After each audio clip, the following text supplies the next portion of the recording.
Well, in our proactive approach to code enforcement, code compliance over the last couple of years, along with maximizing efficiency, one of the requirements of a code compliance officer is to proactively seek violations with the help of, again, of external partnerships. And I'm great that you're getting lots of phone calls, because we are too.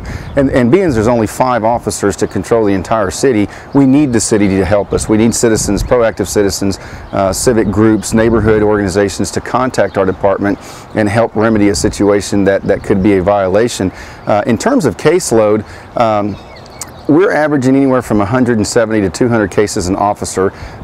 Most of those, about 65% of those, will comply with the first friendly notice of violation.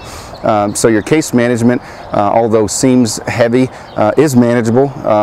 We have eliminated lots of due diligence in the office work per se to help streamline the effect and help the officer manage his caseload in his districts, because of the 35% that do not comply the first go around, legal notices are then compiled. So technically the management aspect of the caseload is also helped by the fact that the ordinance allows for 10 days of compliance. Our office will allow up to 21 days for an individual to comply, and that's a statement that we proudly profess, and we in our education mode, we strongly stress to the citizens 10 days is not necessarily enough, and we understand that. We're citizens as well. So we do have an office policy that will grant you up to 21 days total for compliance. But to counteract that and to help save on the management aspect of your cases, no case exceeds 30 days. If a case is on its 30th day, that is forwarded to the legal department, and that individual is dealt with in a court of law.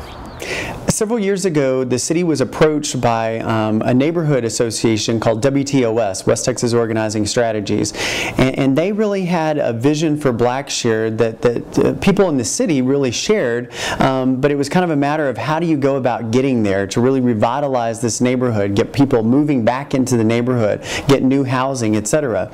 And what we discovered was that it really needed to start with code enforcement. If you had properties that had grass and weeds that were out of control, if you had junk vehicles sitting in front yards, if you had zoning violations going on regularly throughout the neighborhood, you were never going to see that property, rather that neighborhood, really come back and be revitalized. So we really started an aggressive code enforcement approach in Blackshear to help people and partner with the neighborhood to really get some of those things cleaned up. And so we've seen over the last 2 years really a dramatic transformation in Blackshear that really started with code enforcement, because if you can't get those things taken care of, whether that be the graffiti, the junk and unsightly things that are in the neighborhood, you're never going to see a neighborhood really be revitalized. The Code Compliance Department partners up with and sponsors a Great American Cleanup with Keep San Angelo Beautiful, which is a local organization of a group of board members within the community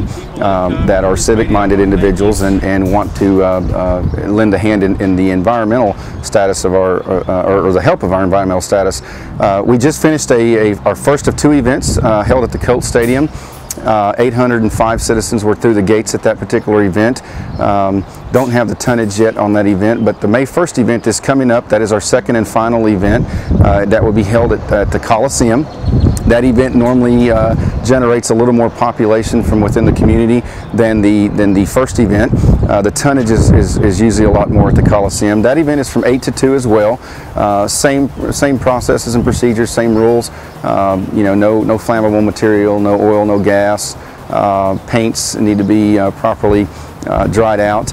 Other than that, we do take tires. Tires are a big nuisance in the community, and they're a nuisance within the communities of any of the communities in the state of Texas. So we fortunately contract that out with a company out of San Antonio to help us discard our tires. Unfortunately, there is a monetary value invested in that discarding of, and it's $2 per passenger tire. Anything above a 19-inch tire can be anywhere from $3 to $5 for disposal. And I know that was a problem at the Colt Stadium, maybe some miscommunication or some misunderstanding in regards to that, but I do want to solidify the fact that there is a charge for $2 a tire, and that is a passenger truck tire.